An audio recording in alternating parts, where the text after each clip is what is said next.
राष्ट्रीय ओबीसी महासंघाच्या साखळी उपोषणाला आज तिसऱ्या दिवशी सुरुवात झाली। आपण बघू शकतो की जे आंदोलनकर्ते आहे नागपूरच्या संविधान चौकामध्ये साखळी उपोषणावर बसलेले आहे आणि त्यांची जी प्रमुख मागणी आहे की मराठा समाजाला आरक्षण द्या, मात्र ते ओबीसी अंतर्गत नको आणि सरसकट मराठ्यांना कुणबी प्रमाणपत्र नको। जे आंदोलनकर्ते आपण त्यांना विचारूया, आज तिसरा दिवस आहे, सरकारकडे काय मागणी आहे? राष्ट्रीय ओबीसी महासंघाच्या वतीने साखळी उपोषणाचा तिसरा दिवस आमची एकच मागणी आहे की ज्याप्रमाणे ते सरसकट कुणबी प्रमाणपत्र शासनाच्या समोरचे सांगत आहे की सरसकट कुणबी प्रमाणपत्र आम्हाला मिळालं पाहिजे, या गोष्टीचा आमचा विरोध आहे। अगोदरच ओबीसी समाज, ओबीसी या नावामध्ये 400 जाती आहे आणि त्याच 27% आरक्षण त्याला काही पूर्ण मिळत नाही आणि सरसकट ओबीसी कुणबी प्रमाणपत्र द्यावे अशी जे मागणी आहे त्या मागणीचा आमचा विरोध आहे। याकरता आम्ही राष्ट्रीय ओबीसी महासंघाच्या वतीने साखळी उपोषण इथे सुरू केलेलं आहे। मला एक सांगा, कधीपर्यंत हे साखळी उपोषण सुरू राहणार आहे? राष्ट्रीय ओबीसी महासंघातर्फे संपूर्ण राज्यामध्ये आमच्या ओबीसी कोट्याला धक्का न लागता मराठ्यांना आरक्षण दिले पाहिजे, आमचा विरोध नाही।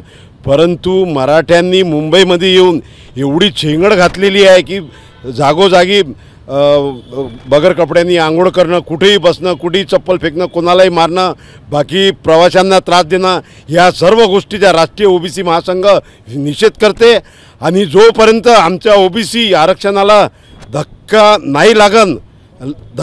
लागन तोपर्यंत हे आंदोलन असंच चालू राहील।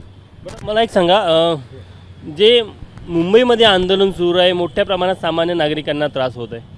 सगळ्यात पहिले तर जो काही प्रकार मुंबईमध्ये चालू आहे, जरांगेंनी सगळ्यात पहिले तर आपल्या कार्यकर्त्यांना आवरायला पाहिजे।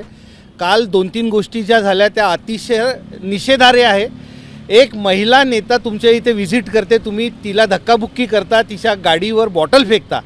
दुसरी गोष्ट, तुम्ही रस्त्यावर गाड्या थांबवून त्यांच्यासमोर आंघोळ करता, जाणाऱ्या प्रवाशांना रेल्वे स्टेशनपासून रोखता, तुम्ही त्याच्यानंतर पोलिसांना धमकी देता की तुम्ही समजा आम्हाला मदत केली नाही तर आम्ही मुंबईला वेठीस धरू। हा प्रकार अतिशय आक्षेपार्ह ओबीसी महासंघाचा निषेध करताय। एकदम सगळेजण करतोय। आमचं आंदोलन बघा तुम्ही, आम्ही एका जातीसाठी करत नाही, आम्ही 365 जाती ज्या ओबीसीमध्ये आहे सर्वांना समावेशक करून या ठिकाणी आंदोलन करतोय, पण आमच्या आंदोलनाने कोणालाच त्रास नाही आहे। काय शेवटी सरकारने काय तुमचे शिष्टमंडळ इथे येऊन भेट घ्यावी की तुम्हाला चर्चेला बोलवावं, काय मागणी तेव्हा जेव्हा तुमचं आंदोलन थांबेल? आम्ही सरकारकडून आजही तीच अपेक्षा करतो आहे की सरकारने, या फडणवीस सरकारने आम्हाला लिखित आश्वासन जोपर्यंत देणार नाही तोपर्यंत आमचं हे जे साखळी उपोषण आहे हे साखळी उपोषण सुरू राहील। आपण बघू शकतो की आज तिसऱ्या दिवशी हे साखळी उपोषण सुरू झालेलं आहे।